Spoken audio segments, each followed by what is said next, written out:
Episode 2, Studio Philosophy.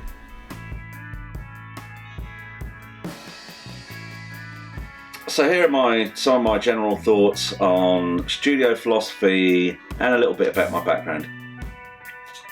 I played bass for about 38 years. In all that time I've been around recording studios, doing various different types of recording.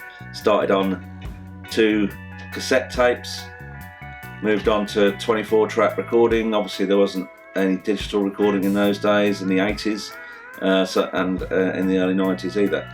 So most of my playing studio life has been on 24-track recording, but obviously with the advent of digital recording and how good it is now and the quality of it, sort of moved on to digital recording. About 15 years ago I decided to open my own studio. Thought I could, I've been around studios a lot, so I thought I could do a pretty good job sort of working with some artists.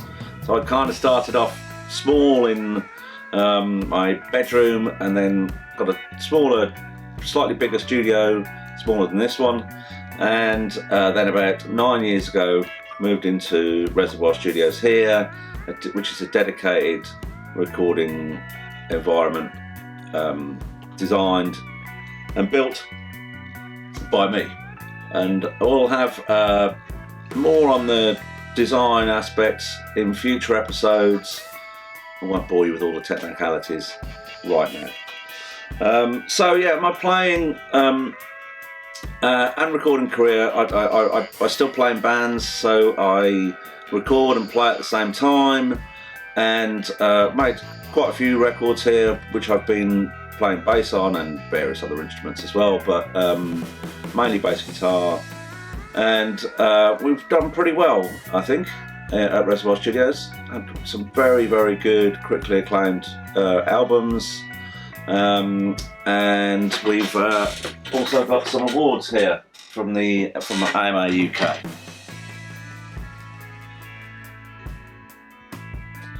So personally, I've been involved in around about 70 albums throughout my career. I think actually I've kind of lost count on how many I've been on, but on the whole, especially in the last 9 years, very, very proud of the output from Reservoir Studios. It's been really cool. So the studio environment I try to create is a relaxed sort of atmosphere. I think that, as I said, being a musician myself, I kind of really understand what it's like to be on the other side of the glass, as it were. So I've got sort of 2 hats on, an engineering hat and a musician's hat, and I try and combine those all the time when I've got bands in the studio. I think it's really, really important to have a sort of calm and relaxed atmosphere where people can hopefully be creative.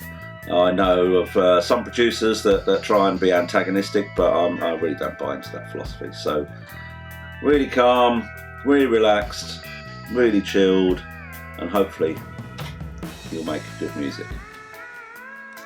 I think that my main philosophy on my studio is getting a distinct sound. So I've worked pretty hard on getting a specific sound for my studio. I know it's not probably what a lot of people would go for, but I think I like the fact that you can actually recognise the sounds that come from this studio. The idea is in 5 or 10 years time, people will say, oh, that's a whole load of recording that came out of Reservoir Studios.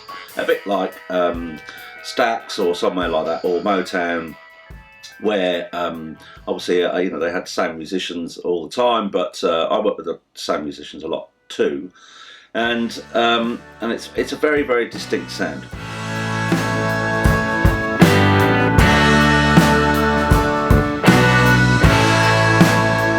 You can feel it blow, the wind across from Coley Point, the air is slow.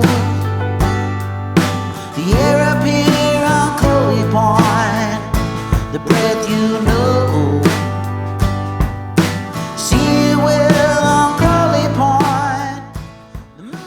really into making records with bags and bags of personality. In order to do that, you need to get the sounds right source, and everything becomes easy at the mixing stage. But if you have a record with some personality, it's going to stand out. Whether you're sending it to reviewers or radio producers, they'll get hundreds, if not thousands, of records all the time. All records all sound the same. I'll put one on, maybe listen to it, maybe it'll wash over. If you get a record that sticks out because it's got bags and bags of personality, they're going to take notice of it. Whether they'll like the content is an entirely different matter. But I really think that if you've got personality on your record, it's going to stick out from the morass of the rest of recordings which people seem to be making at the moment, which really annoys me. So yeah, and if you look at all the great records that were made over time, they've all got bags and bags of personality. They don't sound the same as other records. So that's my aim, to make records like that. How do we do that? Mainly, I think we should use these little things on the side of our head, which is what a lot of people tend to ignore a lot of the time. Both musicians and engineers. So we use our ears. We use our ears to listen to how the sounds are sounding, whether people are in tune, or simple stuff like that, whether people are playing together. But I think that in a technical sense, when we're positioning mics, we put a mic up, say, in front of an acoustic guitar. If it sounds right but doesn't look right, I would say it's right. If it sounds wrong, you move it. You do something else. You look at something slightly different. Change the mic or whatever. Well, again, we'll run through some of those things when we do some practical stuff, which I'm hoping to get onto in episodes 3 and 4 and 5 and such.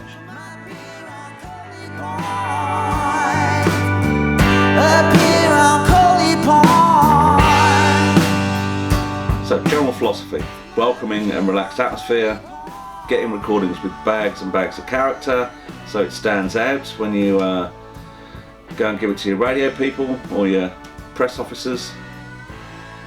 But enough of that, let's get on with some practical stuff.